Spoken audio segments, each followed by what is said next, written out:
Hi friends, Mahanadi upcoming review பார்க்கலாம். நிவின்கிட்ட கேட்டு முடிச்சிடுறாங்க.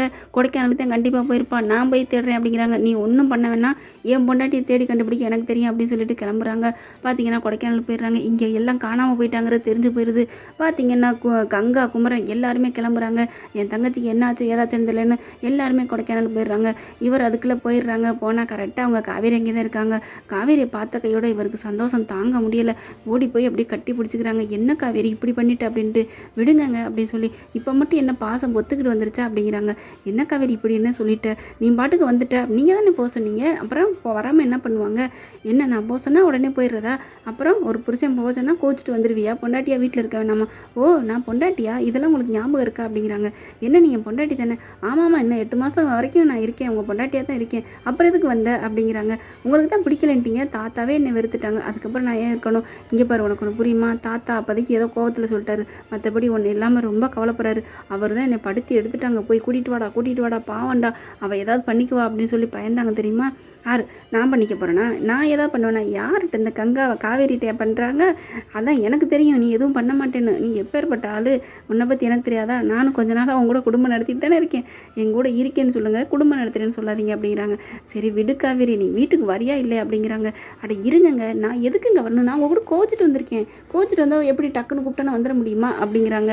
சரி அப்போ எப்படி என்ன பண்ணணும், எப்படி கூப்பிட்டா மகாராணி அம்மா வீட்டுக்கு வருவீங்க அப்படிங்கிறாங்க. எப்படி கூப்பிட்டாலும் இல்லைங்க, நான் இப்போதைக்கு வரமாட்டேன், நான் இங்கே தான் இருப்பேன், நல்லா ஜாலியாக என்ஜாய் பண்ண போகிறேன், என்னை ஆளை விடுங்கப்பா, இப்போ தான் நான் நிம்மதியாக இருக்கேன் அப்படிங்கிறாங்க. அப்போது ஏன் என்ன சொல்கிற, எங்கள் வீட்டில் நீ என்ன கொடுமை அனுபவிச்சுட்டு இருந்தியா அப்படிங்கிறாங்க. கொடுமை அனுபவிக்கணும், என்ன அனுபவிக்கணும், உங்கள் வீட்டில் இருந்துட்டு நான் என்னமோ ஓசி சாப்பாடு சாப்பிட்ட மாதிரியும் என்னமோ நான் வழியக்க வந்து என்னை வாழ வைங்க அப்படிங்கிற மாதிரில நீங்கள் எல்லோரும் பில்டப் பண்ணிட்டீங்க. அதுலேயும் உங்கள் சொட்ட சித்தப்பா இருக்காரு, என்னம்மா பேசுகிறாரு, ஒன்றும் இல்லாதவன் வந்தவ எல்லாம் கொடுத்து வச்சவ அப்படின்னு எம்படி பேச்சு பேசினார் அப்படிங்கல. இங்கே பாரு சித்தப்பா பேசுனதெல்லாம் நீ ஏன் பெருசாக எடுத்துக்கிற, நீ என் தாத்தாவை பாரு, என்ன பாரு, உங்களை தான் பார்த்தனே, சொல்லிக்காமல் போகணும், நல்ல பிள்ளைக்கு அடையாளம்னு சொன்னவங்க தானே. ஐயோ அதெல்லாம் ஏதோ ஒரு இதில் பேசிட்டேன் காவேரி, நான் ஒவ்வொரு இடமா உன்னை தேடி அலைஞ்சேன் தெரியுமா, நான் தேடாத இடம் இல்லை, உன்னை காணாமல் பைத்தியம் முடிச்சிட்டேன், நீ இல்லாதப்போ தான் உன்னோட அருமையை தெரிஞ்சிச்சு, நீ இல்லாமல் இனிமேல் சத்தியமாக என்னால் வாழவே முடியாது காவேரின்றாங்க. அவர் உருகி சொன்னோன்னு அப்படியே மெய் மறந்து பார்க்குறாங்க. என்னங்க இப்படி ஆயிட்டீங்க அப்படிங்கிறாங்க. மறுபடியும் நான் உங்களை அன்னைக்கு பார்த்த மாதிரி இன்றைக்கும் பார்க்குறேன், வெண்ணிலா பிரிஞ்சு நீ அழுத மாதிரிங்க இன்றைக்கி நீங்கள் அழுகிறீங்க அப்படிங்கிறாங்க. உனக்கு புரியுதில்ல, அப்புறம் ஏன் காவேரி என்னை விட்டு வந்த அப்படிங்கிறாங்க. இல்லைங்க நான் விட்டுட்டு வந்தாலும் என் நினப்பு பூரா அங்கே தான் இருக்குது, கண்டிப்பாக நீங்கள் என்னை தேடி வருவீங்கன்னு தெரியும், அதனால தான் நான் வந்தேன். அப்போ தெரியுமா தேட மாட்டீங்கன்னு எழுதியிருந்தேன், அப்படி தான் எழுதுவேன், அதுக்காண்டி நீங்கள் தேடாமல் இருப்பீங்களா அப்படிங்கிறாங்க.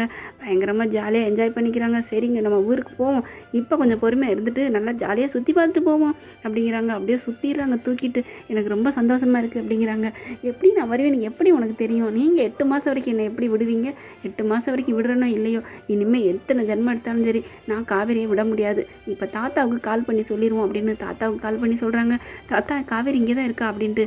அப்படியாப்பா இப்போ தான்ப்பா ரொம்ப சந்தோஷம் நிம்மதி அப்படின்னு வீட்டில் பொண்டாட்டிகிட்டையும் சொல்கிறாங்க. கல்யாணி காவேரியை பார்த்துட்டானோ, அப்பாடா நிம்மதிங்க அப்படின்னு பாட்டியும் சொல்கிறாங்க.